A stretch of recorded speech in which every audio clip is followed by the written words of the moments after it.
பைரவர் தோன்றிய தினத்தை தான் கால பைராஷ்டமி என்று அழைக்கிறோம். இந்த நாளில் தான் பிரம்மனின் அகந்தை அழிக்க சிவபெருமான் தன் சக்தியில் ஒன்றான காலபைரவரை தோற்றுவித்தார். கால பைராஷ்டமி நாளில் தான் அஷ்டலட்சுமியரும் அஷ்டபைரவர் வந்ததாக ஐதீகம். இந்த நாளில் சொர்ண கமல ரேகை அமைந்திருக்கும் சொர்ணாக்ஷரண பைரவ மூர்த்தி வணங்குவது இன்னும் சிறப்பு. இந்த சொர்ணாக்ஷர பைரவரை அல்லது பைரவ மூர்த்தியை நாம் இந்த மந்திரத்தை சொல்லி வழிபட்டால் எல்லா நன்மைகளும் வந்து சேரும். எல்லா வித துன்பங்களிலும் அவர் நம்மை காப்பாற்றுவார்.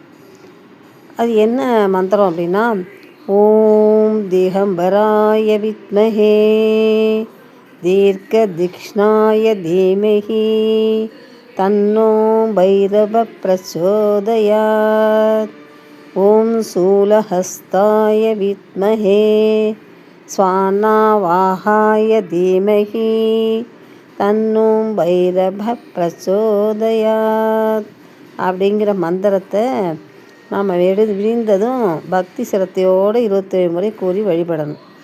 அதுபோல் மாலை நேரத்தில் என்ன செய்யணும் அப்படின்னா, 6 மணிலேருந்து 7 மணிக்குள்ளாக ஈசன் இருக்கக்கூடிய கோயிலுக்கு போய் அங்கே பைரவர் சன்னதி இருக்கும். அங்கே நெய் விளக்கு ஏற்றி மந்திரத்தை 27 முறை கூறி வழிபடணும்.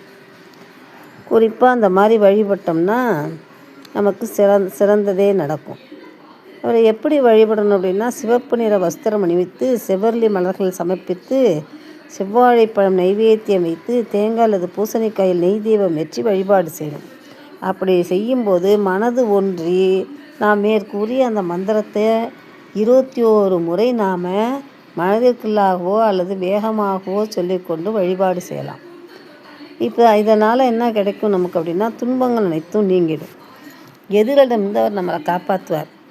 உடனே இருந்து தீமை விளைவிக்கும் துரோக சிந்தனை கொண்டவரிடமிருந்து மந்திர தந்திரங்களால் விளையும் தீமைகளிலிருந்து நம்மை காப்பாற்றுவார்.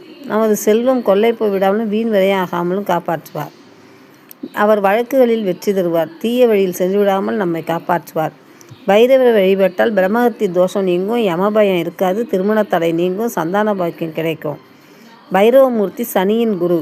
ஆகவே 7.5 சனி, அஷ்டமத்தனி, ஜென்மச்சனி இந்த மாதிரி நடைபெறும் காலங்கள்லாம் இது மந்திரத்தை சொல்லி நம்ம வழிபட்டோம்னா, பைரவ வழிபாட்டால் இந்த பாதிப்புகள்லாம் பாதியாக குறைஞ்சிரும். நன்மைகள் பல அருளும். ஸ்ரீ பைரவமூர்த்தியை கால பைராஷ்டமி நாளில் இந்த மந்திரத்தை மனமொன்றி சொல்லி சகல நன்மைகளையும் பெறுவோமாக.